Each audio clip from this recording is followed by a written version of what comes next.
Well, good morning, creatives. My name is Gabe Wardell, and I'll be your opening act today. The headliner, of course, is coming soon. I was saying this is like Weird Al opening for Beyonce, so everybody watch out. I'm a member of the CreativeMornings ATL Morning Team. I'm excited to be here with you all this morning. Who is here at a Creative Morning event for the very first time? Welcome to all of you. Everybody give these first-timers a big round of applause.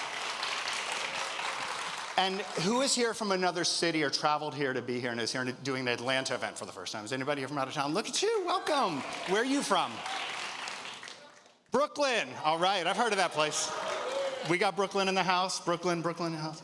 All right, well, thank you, everybody. Thank you so much for coming today. It's an absolute delight to be here and to be welcoming you. I do have a few announcements before we get started. First of all, if you're going to post on social media, we ask you to use the hashtag Atlanta_CM, and our global hashtag is #CMPattern. So if you were on the socials, which I hear are the hot things these days, the TikTok, the Instagrams, and all that stuff. And you can also follow us on socials. Our address is @Atlanta_CM. So for those of you who understand what that means something to you. The very first sponsor announcement I'd like to make, we have a really great series of great partnerships. We're going to be watching a video very soon from Adobe. Adobe has been on the forefront of design for a number of years, as we know, and now they are leading the AI revolution. So do not be afraid of the machines. They are your friends. That is what Adobe is telling us. So we're going to watch the video and see if it's true. Make 'em look and listen. You know I'ma put the twist in, like a limited edition. You were born to be different. Born to be different.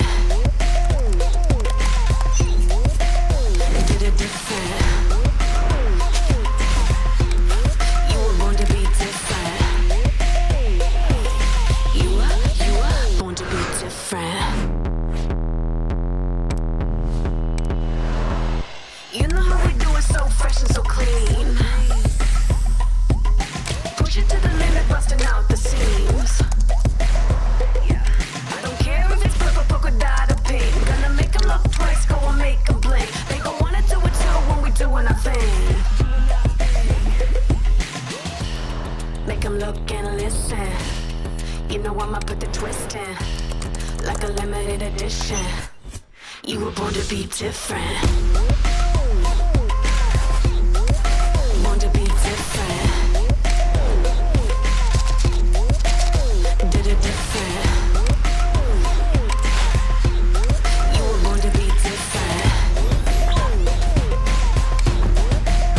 Did it different. You were born to be different. You are born to be different. All right. Give it up for Adobe, everybody. Thank you. Also, before we 100% jump into this, I did want to take just a moment very briefly to give a shout out to the incredible Amina Brown. Thank you for your leadership and vision, for giving me the opportunity to come up and talk this morning. Your leadership and guidance means so much. And you're also the reason why we're the best chapter of Creative Mornings on the planet. And if anyone disagrees with me, especially Brooklyn up there, I will fight. And there's a reason why I'll fight, and it's because I've been drinking all this hot coffee this morning. Hot Coffee is one of our great partners here in Atlanta. Thank you, Hot Coffee. They are Atlanta's hometown coffee, providing you with our coffee this morning. It is a Black woman-owned business and coffee company. And if you want to support them, you can visit the coffee shop in the Russell Innovation Center for Entrepreneurship in Castleberry Hill. They're a coffee shop serving premium, single-origin Ethiopian, Central, and South American coffee provisions. You can learn more about that by visiting them at lovehotcoffee.com, because apparently the word hotcoffee.com was not available. You have to love hot coffee to go to their website, and on their socials at Love Hot Coffee. Schedule business meetings there.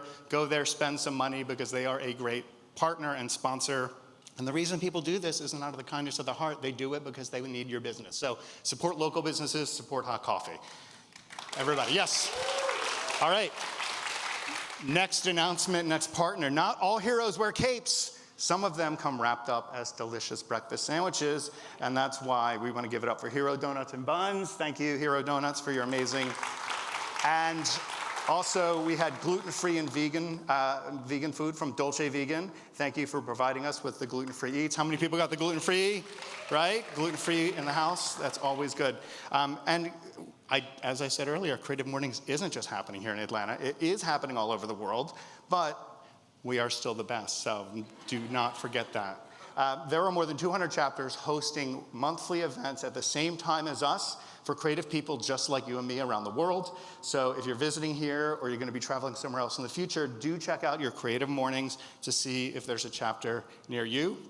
Great event, great organization, and what a great community. So be part of that.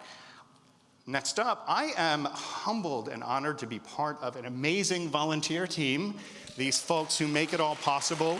Literally, people on our team waking up at 5 a.m., humping it all the way down here, moving things around, doing all that stuff, and they're not getting paid anything except your love and support. So let's give them a big round of applause.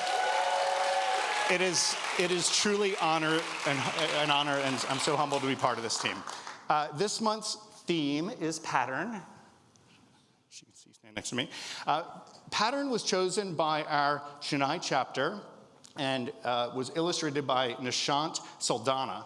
The Chennai chapter selection of the theme was inspired by the art form Kulam, which features patterns of dots that are encircled or connected by straight or curved lines.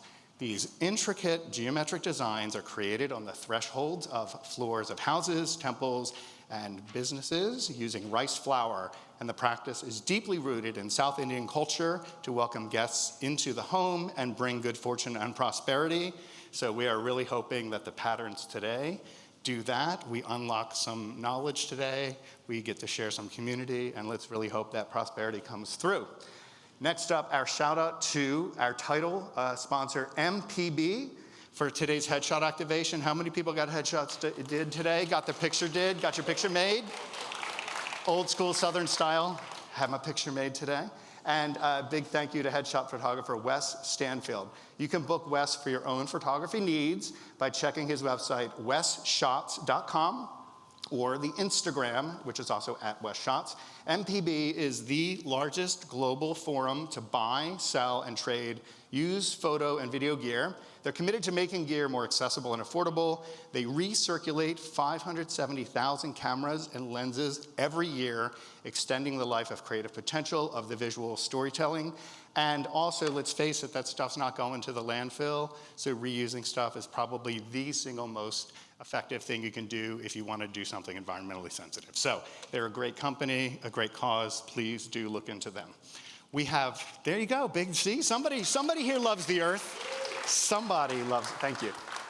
Our video partner is Greg Harding Films. Greg Harding has been, where's Greg? Everybody wave hi. There's Greg. Greg behind the camera. Video production company. They partners with small businesses, nonprofits, and brands like yours to create documentary-style content to amplify your mission and message. Let him tell your story. You can slide into his DMs if you want to hit him up on Instagram on Greg Harding Films, and that is amazing. So thank you so much, Greg, for coming on board and helping document what we do here. And now we're going to return to the main theme today, patterns. Patterns are everywhere. As someone who is neurodivergent, I see patterns places a lot of people don't. They're a reflection, quite honestly, of how my own brain works, and sometimes it can be overwhelming. Who does the Strands puzzle every day on the New York Times? Anybody? Strands? The other week, I was doing the Strands puzzle after I'd agreed to do this every morning, first thing I do, but I'm not OCD. The spanogram, do you remember this? Last week was patterns. Literally, patterns was the word. And guess what one of the words in the patterns thing was? Quilts. Yeah, right? Weird things like that happen.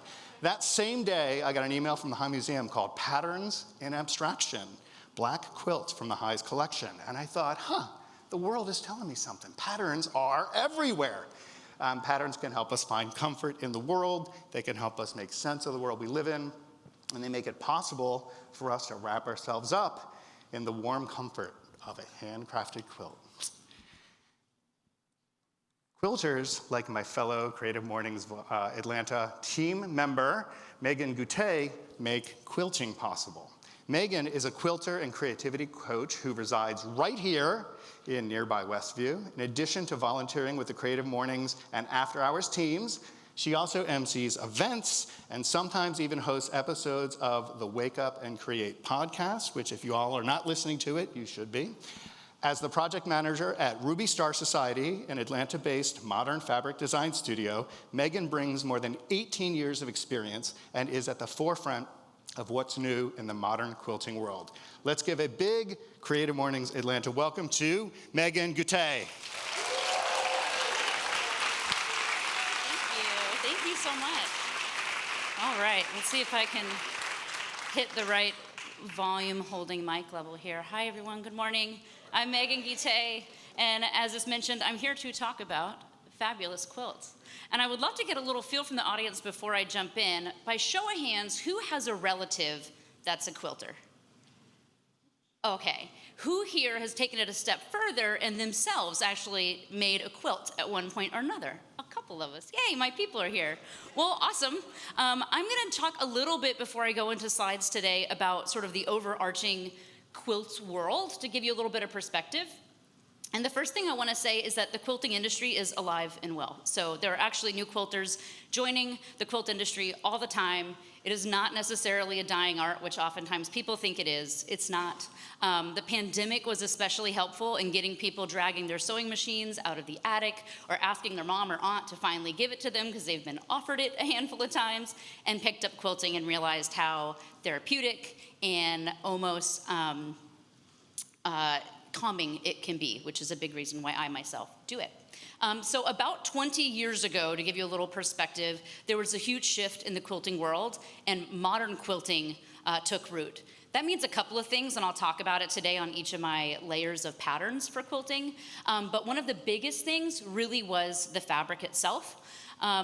Just like we have favorite artists for music, we have directors we like for movies, we have actual artists we enjoy. What had happened at that time was that a lot of artists and graphic designers were starting to work with the modern quilting fabric or the quilting fabric industries to create modern fabrics for quilts. So we hadn't seen that yet. And so it really brought a lot of energy and zest to the quilting industry that it hadn't seen yet. So I'll talk a little bit about that today and what it means. But a huge shift happened about 20 years ago, which is not coincidentally when I myself started quilting. It was when the first time I got to see the stuff I saw my mom working on my entire childhood and young adult life. Finally, I was seeing fabrics that I actually wanted to touch and cut and play with myself. And that was a lot of other people that had the same sort of feel. So just like a quilt is 3 layers deep, there's a top, a middle, and a back. I have 3 sort of areas where pattern comes into play when it comes to quilts. Starting with the actual quilt pattern itself. So if you got a chance to see any of the quilts that I had out here, every single quilt I brought today is a different pattern. So I put up here to show you what it could look like if you take one quilt pattern and you just adjust what fabrics you're using. But all of these, the pattern when I'm talking about the quilt pattern is the actual design of the blocks themselves. So everything I had that I brought today was different. That's the first layer of pattern. Now, when it comes to traditional and modern, this one I have right here is actually a predominantly traditional quilt using quilt blocks that date way back. What would make it modern would be the fabrics that I chose. Same with some of the ones out in the lobby, very traditional, and then some that are super modern. You can tell because you might see some and they look kind of familiar, like you've seen them somewhere in your life. And then others you go, I've never seen something that looks quite like that. So that's kind of your tell there. In the quilting industry, there's a whole group of people that just focus on designing quilt patterns.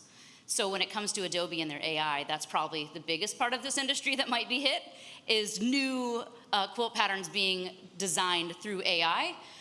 What we really want AI to do, though, is the quilt math, which is the hardest part. So if they could kick that up, that'd be great. We would appreciate it.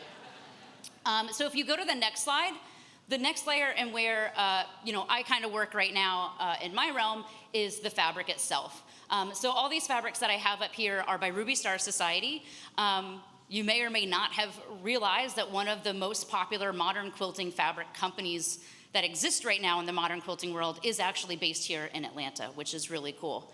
So that's Ruby Star Society. We're over, thank you. Yeah, we're excited about it.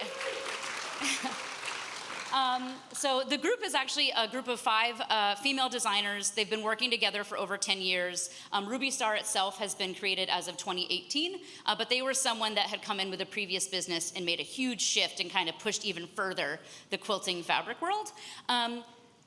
This really connects when I was talking about how we have favorite musicians or favorite directors. What's different in the modern quilting world that didn't exist before was people following fabric designers and them having a fan base. That didn't really exist before. You would be drawn to like, that's a pretty fabric, or I like those colors.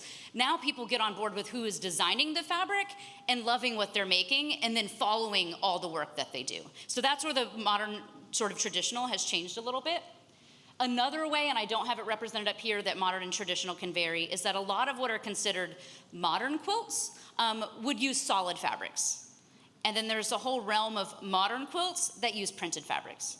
I myself would consider myself a modern traditionalist quilter, which is a lot of my quilts, I use traditional inspired patterns, but then I use modern, bright, funky fabrics. So if you look up here with some of the prints we have, you can see there's wild things like cute little pit bully breed dogs, which is so cute, fun game board sort of prints that seem very young and funky, as well as some sunshines.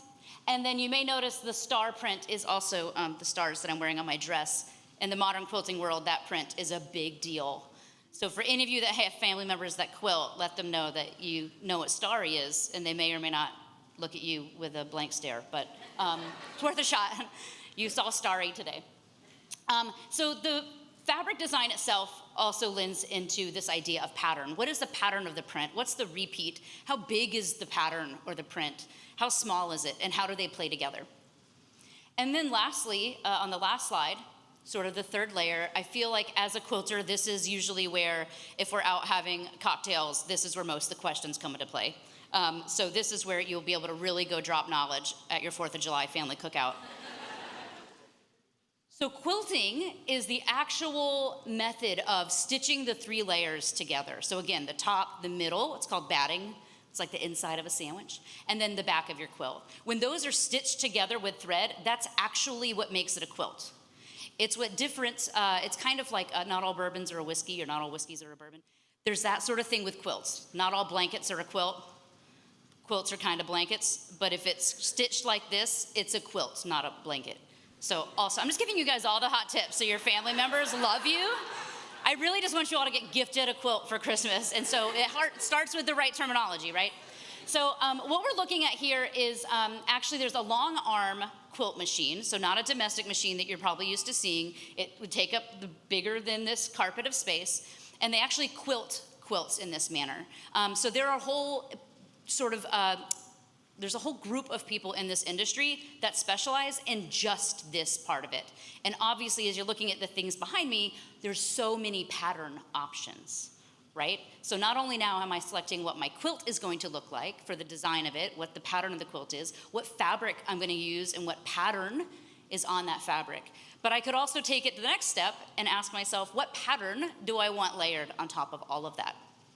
Now, where modern and traditional could vary a little bit is this is not necessarily the way that everyone quilts their quilts. A lot of historic quilts, obviously, were quilted by hand. They were pieced by hand, too.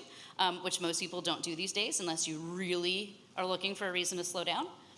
Highly recommended if you're feeling stressed out. But the long arming is something that really, for modern quilts, will hold them together, will make them last in their lives, sort of continue on a lot longer than a lot of historic quilts did.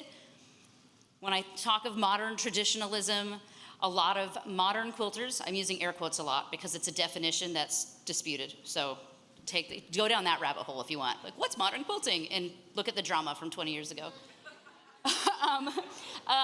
So a lot of people these days will hand stitch, but the hand stitches, instead of back when maybe our grandmothers or great-grandmothers were doing it, they were trying to get as many stitches per inch as possible that were uniform, and that's what made that good. Now with modern quilting, what they're preferring is actually big, longer stitches that look more graphic and stand out a lot more. So some people choose to go that method, some people choose to go this method. With this one, someone else is typically doing it. So I will take this, I'll prep the back, I'm gonna send it off to somebody somewhere else, and then they do this last stage. I like to think of it as there's multiple layers of collaboration happening with each quilt, which I really enjoy. Also, I like this part I don't like that part. So let someone else do that loves it, right? Okay, that's kind of the overview of quilting and pattern. Hopefully I didn't talk too long. I'll still be here after if you have any questions or want to nerd out any on quilts out in the lobby. I'd love to chat more. But thank you guys so much for having me. And I hope this has kind of tickled your brains a little bit when it comes to pattern and how to talk to your family about quilting. All right, okay, thank you. Thank you, Meagan. Yes, give it up one more time for Meagan Guite. Oh, hey. So my name is Amina Brown. I am the chapter host of Creative Mornings Atlanta. So welcome. Good morning. Yes. Hope you got your coffee and did all that. I have 1,000 thank yous. Thank you to Meagan. She's amazing. Please make sure you take a look at any of these quilts. Thank you to Elbot and Mark for having muscles this morning. Love to see it. Thank you to our photographer, Tiffany Van Meter, in the building taking shots here. So any of the shots you see, hey Tiffany, any of the shots you see of this event are from Tiffany Van Meter. And you too can work with Tiffany for a fee. Okay. Also, wildly, the High Museum is about to debut Patterns in Abstraction black quilts from the High Museum. So if you want to even get further into quilting, go to there. My husband and I actually went to the preview, and it is really, really wonderful. Also, High Museum, we would love to partner with you on our themes. So if anyone has connections, we want them real bad. Thank you so much. Okay, if this is your first time here, you might be like, wow, this seems great, but what is this? And where am I at right now? So Creative Mornings Atlanta does 10 free events for the creative community a year. We do 5 morning events like this, and then we do 5 evening events called Creative After Hours. The difference between this and that is that our evening events, you get to be creative. You get to do creative things, right?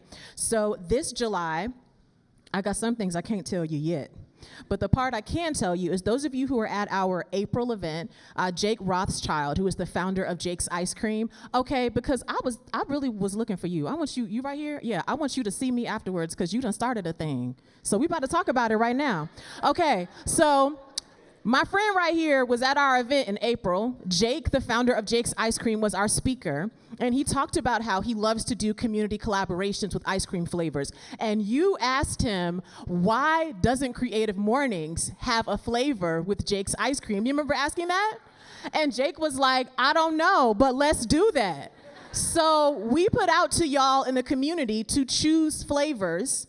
We got to our top 3 flavors, and I went to Jake's and said, here's the top 3 flavors. He said, I don't want to just make one, I want to make all 3. Right? So in July, we is having an ice cream party. So you really need to come because you need to put it on your calendar, but please see me afterwards because I might have something special I can invite you to. Hi. Anyways, but the rest of y'all can come to the ice cream party, okay?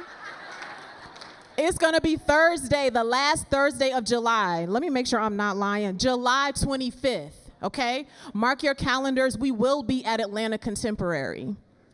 There might be mocktails. Y'all just don't know. We just doing all sorts of stuff. It's summer, okay?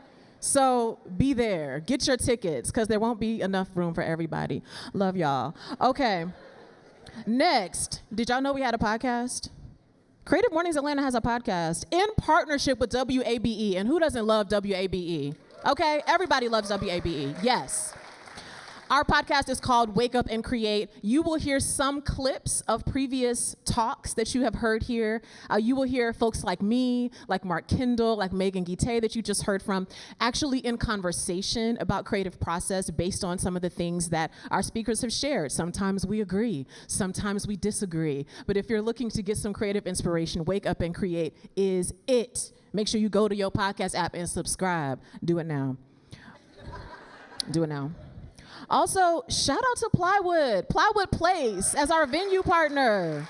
Yes, yes. We appreciate Plywood so much, and you too can appreciate Plywood. Let me tell you how. You could co-work here for a fee. You could host an event here for a fee. But let me tell you what Plywood said. They said if you want to host an event here, you want to do an event space rental, they will give you 15% off if you use the code Creative Mornings. Don't you love a discount?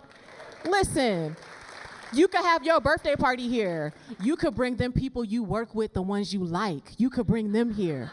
You know, do that. Support Plywood Place. Also, any podcasters in the building, any people who are involved in podcast, audio world, a few of us. Okay, some of y'all are, but y'all don't want to tell about it, so that's fine. All right, so y'all also need to know that the Podcast Creator Summit is being hosted here at Plywood. Actually, the last day is this afternoon. So if you are like, man, I've been thinking about a podcast, I want to see about it, this is a place where you want to be. So make sure that you follow PRX. I'm going to tell you right now. You want to follow them. See, the note was supposed to be right there. Oh, I found it. You want to follow them at PRX Official on Instagram. You will have all the information there in case you want to just catch the last little bit of this event. You want to make sure you learn all your things so you can tell your stories and hopefully not give bad dating advice like most podcasts do. Anyways, okay, are y'all ready for our speaker? Like, let me tell y'all something. Let me tell y'all something before I bring our speaker up. Let me tell y'all something. Every person you see speaking here, we can't pay them. That's a rule across Creative Mornings Global. So anyone you see here speaking agreed to do this pro bono. And a lot of these people are people that get paid good money to speak places, okay? So when they say, I'll come here and share things with you for free, we appreciate it. But let me tell you, the speaker that we have today, this is not our first time trying to get him here. So I was very excited and honored that he said yes. So let me tell you, for those of y'all that's new here, listen, Emmy-nominated writer, poet featured in CNN's Black in America, HBO's Def Poetry Jam, BET's Lyric Cafe, and TV One's Verses and Flow, 2022 Gold American Advertising Award for Branded Content and Entertainment Non-Broadcast, author of 2 books, fellow of Air Serenbe, current host of The Moth Atlanta. I want y'all to welcome our speaker, Jon Goode.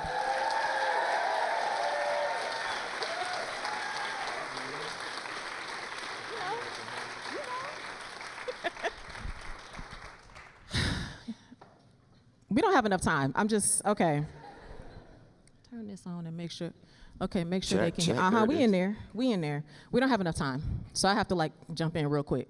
Okay, so let me give y'all a little like Atlanta cultural context, especially for those of y'all that are new to the city, okay? So John and I have known each other, I don't know if I should say the number of years, because then it's gonna sound like people need to question our age, and I don't wanna get into that. But maybe it was the 90s, maybe it was the early 2000s. Look, I don't have time, okay? It was around the time that Cash Money was taking over. Yes, it was, okay? So my original entry into Atlanta's creative scene was through the poetry scene. And you are looking at one of the pillars of what became Atlanta's poetry scene. It's him.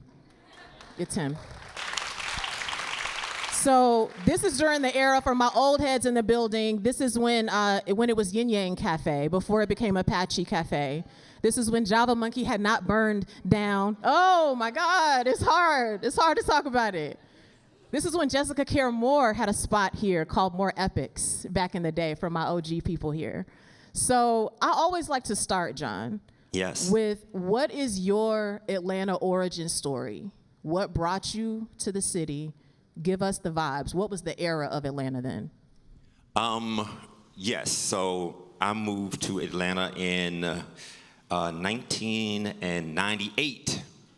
And there's a story. I'm gonna tell you a story. Can I tell you a story real quick? So cool, I'm gonna tell you a story. So I used to think of home as the city I grew up in, Richmond, Virginia. That's your home? Fantastic, I'm glad you made it out. Listen. Yes, cost of living going up, chances of living going down. So I thought of Richmond as home. And then there came a time when I started to think of my specific address on Gordon Avenue in the south side of Richmond as home. And then I realized as a kid that home for me was my mother. Wherever my mother was, I felt at home. And then I went through elementary school, junior high, high school, went to college, and I created this community of people and friends, and that felt like home, and it felt important because it felt like a home I'd built for the first time for myself. Then I met a girl, I fell in love. She became home. Oh my God, did she become home? So when she graduated, she was like, I'm moving to Atlanta, and I felt like I had to move to Atlanta if I didn't want to be homeless. So I was trying to get a job in Atlanta, and she said, it's easier to get a job in Atlanta if you live in Atlanta, and I have secured a place for us to live in Atlanta. I said, this is fantastic. So I packed my car, I drove to Atlanta to her parents' house, and met her parents. We had dinner. You know, there was chicken, there was wine, El Vino did flow, great conversation. The night ended. I shook their hands so that she and I could go to wherever it was we lived. And she informed me that wherever it was we lived was with her parents. And I didn't want to live with my own parents, let alone hers. But part of this was my fault because I didn't ask clarifying questions. So when she said I have a place for us to live, I didn't say, is it with your parents? I didn't do that. So I take the blame for some of this. So I think she could see that I was dismayed in some ways. So she pulled me to the side and she said, so look, Daddy said I can't leave the house until I take a husband. And you know, people feel this way. And I just had dinner with this man. It just didn't seem like something he would say. So I said, your daddy said that? And she said, no. The bishop at the church said that. We call him Daddy. And then the octave that was a little bit higher than I intended, I said, you call the preacher at the church Daddy? And she said, first off, he's a bishop. And secondly, wait till you meet him, you're gonna love him. I met him, I didn't love him. To say I met him was too strong, I saw him. He was always surrounded by this like phalanx of security. No one got to meet him. He was a black man of average height. He wore a muscle shirt and a herringbone necklace. He had a texturizer or a jerry curl, whatever it was not of God. He wore these leather trousers. I'm sure there was a cow somewhere mooing in heaven. I didn't die for this. And I looked at her and I said, this is your daddy? She said, he's an amazing preacher. Wait till you hear him. You're gonna love him. I heard him. I did not love him. He preached a sermon one Sunday where he told everyone that on the following Sunday they should come to church and leave all their tithes and offerings on the steps that led up to the pulpit. So the next Sunday they did this. So he came out, he looked at the steps, and then he explained to them there was not enough money on the steps to justify him preaching his sermon. And he was going to direct the choir while they put more money down. And they did. They got up, put more money. He explained to them still not enough, more money. And then he preached the sermon that I did not love. I did not love it. And while all of this was going on Sunday after Sunday, I'd gotten a job as an accountant. I'd been promoted twice because I was always at work. And I was always at work because her parents were delightful people, but their house didn't feel like home. And this relationship didn't anymore either. So one Sunday, she comes home from church, and she tells me that the bishop, has told her two things. The first thing is that she needs to marry Jesus, literally marry Jesus. There's going to be a ceremony. There's going to be a ring. I asked her, did Jesus know? Is he attending? Does he know he's in an arranged marriage? The second thing was that she said that the bishop had told her she would not be led to be with a man that was not going to be a part of this church. So I told her a few things myself. The first thing I told her was congratulations on her upcoming nuptials. I'm sure Jesus would be an amazing listener, and at the reception, there would be wine because Jesus. The second thing I told her was that she was in a bit of a cult. And I had a new job. I didn't have time for a cult right then. I was busy. And the last thing I told her was, indeed, I was not going to be a part of this church. That was not happening for me. I was leather trousered and jerry curled out. So a few weeks later, she married Jesus. And on their honeymoon night, I moved out because that felt appropriate. I didn't want to be, a fly in the anointed ointment. So I moved into a one-bedroom apartment off Candler Road in Decatur. I had a chest, I had a TV, I had a sleeping bag, and I had a lawn chair. That's all I had. But it felt like home. And I realized in that moment that home was not my city and my neighborhood, not my mom, not my relationship. That home for me was me. And it felt good to finally be at home. Cool. Thank y'all for listening to that story. Yes. I love it. So we're talking about pattern. Patterns, I wore patterns because of the theme. I love leaned into it. I leaned into We love it. consistency. So when we think about patterns, especially in your life, also your career, because patterns play a big role in writing, in storytelling, in stage performance. So how would you say patterns have played a role in what you look at now as your story up to now? Yeah, I mean, one of the patterns that I had at the beginning and I have all the way up till now is that you have to know what works for you, what the pattern is that works for you. For me, I have to get up crazy early in the morning, like 5, 6 o'clock in the morning. I have to exercise, shower, and then I have to go somewhere and I have to start writing. My best thoughts, my most creative ideas are first thing in the morning. That's how it works for me. So that's something I've done that I do till this day, is that's one of the patterns for me to create. And that puts me in a space where creating is like a habit. And I'm not reliant upon feeling inspired to create, that it's just something I do every day, whether I want to or not. And some days, what I write, it's not good. It's not good. But there might be a good line in there that turns into something else. But, I'll be saying like this, this is 5 pages of not good. But that one line, that becomes something. And in performance, I get to every venue about 30 minutes before it starts. And I walk out on the stage, and I look at the empty room, and I see the night going well. I visualize this thing is going to pack, and it's going to go incredibly well. I do it at every venue, so much so that with the Moth, when I travel with them, when I show up on time, they think I'm late because I'm always early. And so I see it, and according to one of the producers, I always say aloud in the room, tonight is going to be a nice night for an evening. And he's like, that's become one of his patterns. He was like, as soon as you say that, I know the night's going to go well. So, you just have to create the patterns of success that you need, to be successful in whatever it is you do. You got to figure out what that means for you. My friend Amir Suleiman, he writes late at night. That's his pattern. You just have to figure out what it is for your specific thing.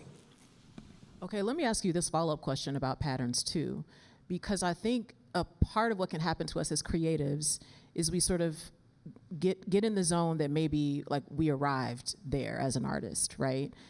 And it is possible to get stuck there. It is. Right? To get in the pattern of maybe what most people know you do, or what you've been doing, these past blah, blah, blah, whatever amount of years, whatever season. And in your career, you sort of seen maybe like where you entered artistically sort of take you into these other rooms.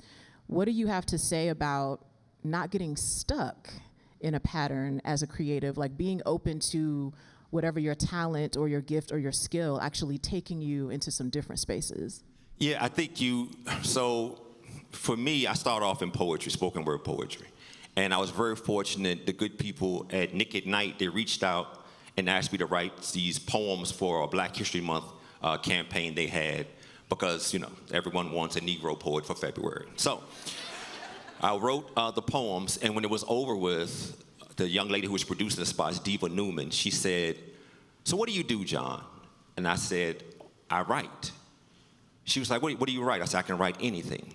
She said, "Oh, I thought you were just a poet." I said, "No, I can write anything." She said, "Can you write a TV commercial? Have you ever written a TV commercial?" I said, "Absolutely." Now, this was not true. This was untrue. This was untrue. But I tell anyone, I would rather take the shot and miss than not take the shot. So I said, absolutely, I can and have written TV commercials. And then I went on this incredible thing called Google, and I Googled, how do you write a TV commercial? So I looked at that, I wrote the commercials. The formatting wasn't right, but they fixed the formatting. And we did the commercials, and those 2 of those commercials got nominated for an Emmy. But it comes down to taking the shot and doing the thing. Thank you. And not painting yourself like too narrowly into a thing, but also not getting too caught up in your past successes. There was a show 7 years ago called Deaf Poetry. Did y'all ever see this show? 5, 6, 8 of you. That's why it's canceled today. So when it was on TV, it was this amazing show.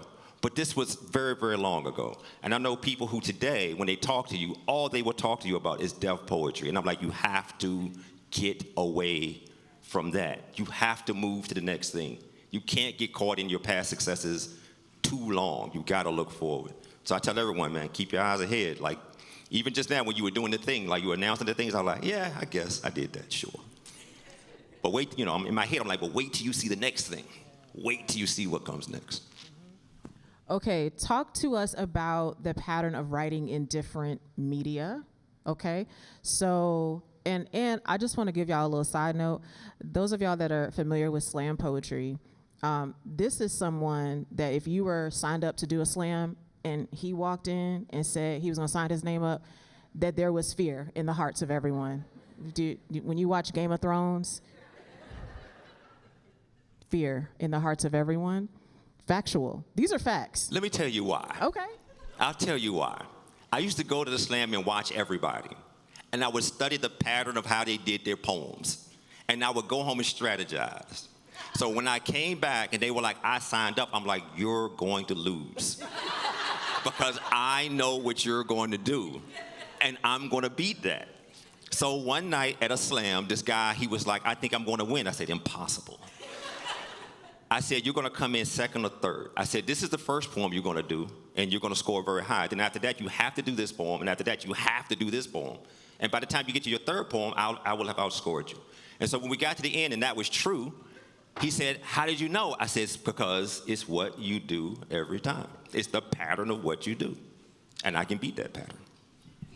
And did. And here's the thing, for those of you that are familiar with the Moth Atlanta, and just not even just the Moth Atlanta, but the Moth generally, which is a storytelling, I want to say competition, but it doesn't feel like that to me. Is that correct? I mean, the Moth has the podcast, they have the radio hour, they have the main stage shows, and then they have the competition show, the Story Slam. So they have a bunch of different iterations of the Moth that you can visit with. We have some Moth champions in the room. Scotty Crow's won, Amina's won. She might not tell you, but Amina's the current host of the Moth Atlanta. I see how I invited you here and you're making announcements. I see that, okay? So for those of us that came from sort of a poetry slam background, when a lot of old poetry heads were starting to go over to the Moth because we wanted that challenge of like, how can I also sharpen my storytelling skills? And I went to the Moth and was like, wow, look at these people being nice. Poetry slam is not nice. It is not nice. You're there with your friends, but it is vicious. You are literally watching them to see how you can beat them in a few minutes. People were at the Moth like, good on you. They were. Good job. They are. It's amazing. So talk to us about, when we think about spoken word poetry, performance poetry, then we're seeing in your career how that turns into being able to write for what people hear and what people see. But then you also flip that back into being an author, which is then now having to take words that you would normally say, record, perform, and make them live in a book in a way that people reading it without you can engage in it. What was it like sort of flipping the pattern in a way? Or was the pattern the same in how you write books? It's everything is informative of the next thing. So when we do spoken word poetry, what we're doing is we're standing on stage and we're trying to write a thing that evokes an emotion in you in the moment. It makes you laugh, it makes you cry, it makes you think. Whatever we're trying to make it do to you, that's what it is. And that taught me, and I actually think it gives you an advantage when you're writing TV commercials or anything, because you're used to putting work in front of people and making it generate an emotion in people. You know how to do that in your writing no matter what. So when I'm in these writing rooms writing commercials with incredible people who have incredible degrees in advertising, but they've never had to do it in front of a live audience, they don't know what actually moves people. They just know what they were taught in class. So when we get in that room and I write and they write and we present it, mine's does very well because I'm like, I have an advantage over you because I stand in front of live audiences. So that helps with commercials, that helps with books, that helps with like every aspect of writing starts with those open mics and the poetry readings and being able to stand on those stages and really generate these emotions and this content for those rooms. Last question, then I want to open it up to the crowd, so be thinking about your questions too. You have now been in Atlanta over 25 years. So you've seen a lot come and go. We've seen a lot of our venues come and go. You've seen artists come here and leave here. You've seen trends come and go. You've seen a lot of things change. What do you hope for Atlanta's arts scene, Atlanta's creative scene? What do you hope for the future of that in this city? Wow, okay, that's a big question. What I love about Atlanta when I first moved here is that when you went to the open mic, when you went to anywhere, everything was different. Everyone had their own individual voice. No two things sounded alike, and that's what made it incredible. And over time, you find in certain spaces, especially in the poetry space, people will find something that's popular and it does well, and then they'll start kind of imitating this thing because they're like, oh, this is what does well, so let me do that thing. And they don't take the time to figure out who they really are and what they really want to say and what their authentic voice is. So the thing that I hope for Atlanta is that artists continue to find their authentic voice. They continue to push the boundaries and push it into spaces like unexpected spaces. I think that's what created what became, that whole Dungeon Family movement in Atlanta. Like, that was so different than what was happening in hip-hop at the time. And, as we all know, Atlanta influences everything. So I hope the influence of Atlanta continues to inspire people, even in Atlanta, to find new ways of expressing themselves and find their authentic voice and take that chance. Because, as I said to someone earlier, a lot of this is you have to jump off the cliff and build your wings on the way down. That's how this whole thing works. So I hope people continue to take the leap. Yeah. Love it. All right, I got one question here. Oh, one question. We got a mic coming to you. So, going off of what you just said, Yeah. somebody who loves to write Yes. and is afraid of the stage, Yes. but wants to embrace that new space, like you say, jump off that cliff, how? Where do I go? So if you wanted to, let's say, tell a story, right? I would suggest The Moth, right? I suggest you go and just watch once. And then you start to, see how, this is how this moves. And then you'll write something and you'll put it on the stage. And it's a very loving and open community. And so many people, a guy named Al Wiseman, Al came for the first time maybe a year and a half ago. And he won the Story Slam maybe 3 or 4 months ago. But he talks about the journey of coming in that room and listening and writing and listening and writing. And eventually, getting to the point where he could win that competition. But it's a lot of that. Like, here in the world, a lot of people, they want to be successful right now, right? They don't want the journey that takes to success. They just see the successful people and they want that. But there's a road you have to walk to get there, and there's no shortcut. There's no way around it. It's the 10,000 hours you need to master a thing.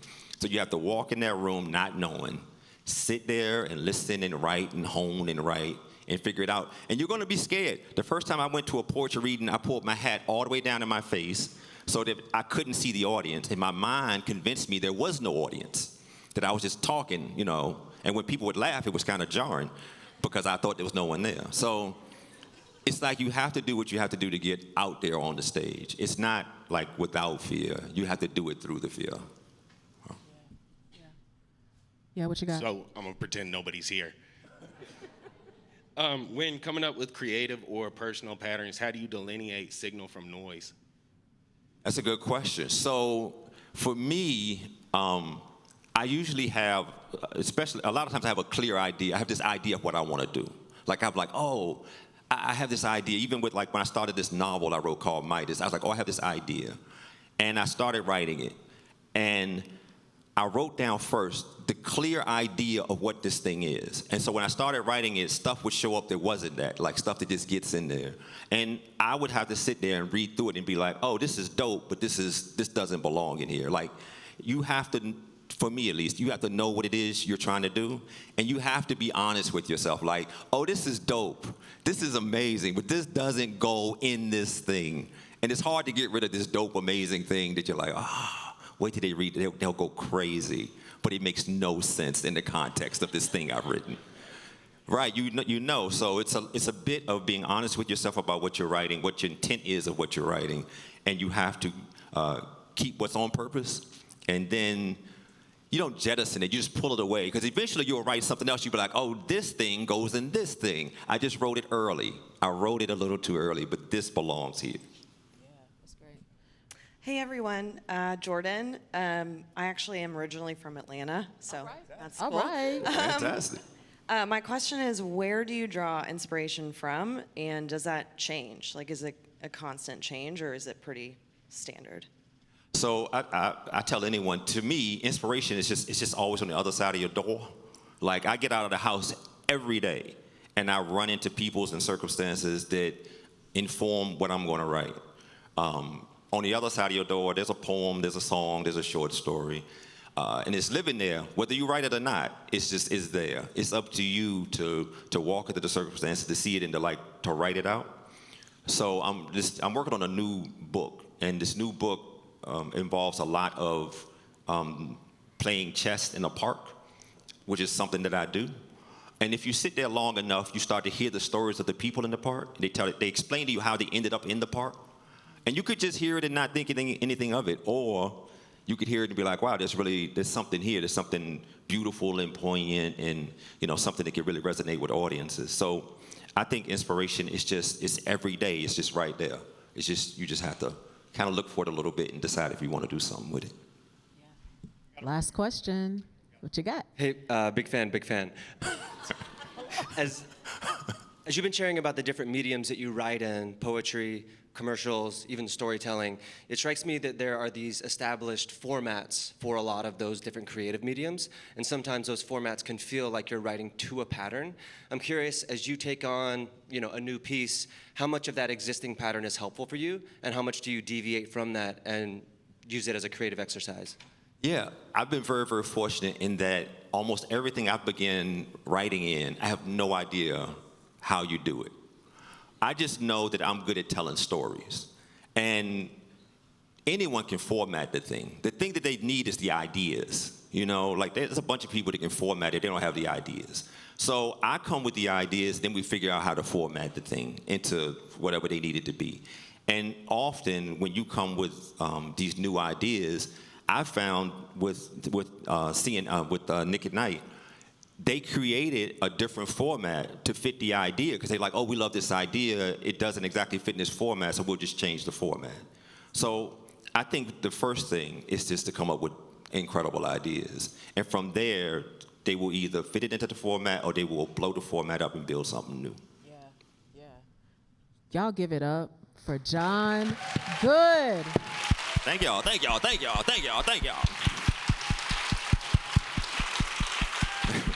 Oh my goodness. I know, Thank you right? so much. So kind.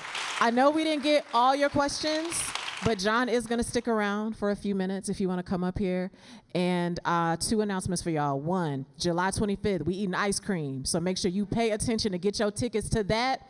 And John A. Lyon, I am going to be hosting the Moth. The theme is Temptation for July. So we hope we'll see y'all there too. Yeah. Y'all have a great week. See y'all soon.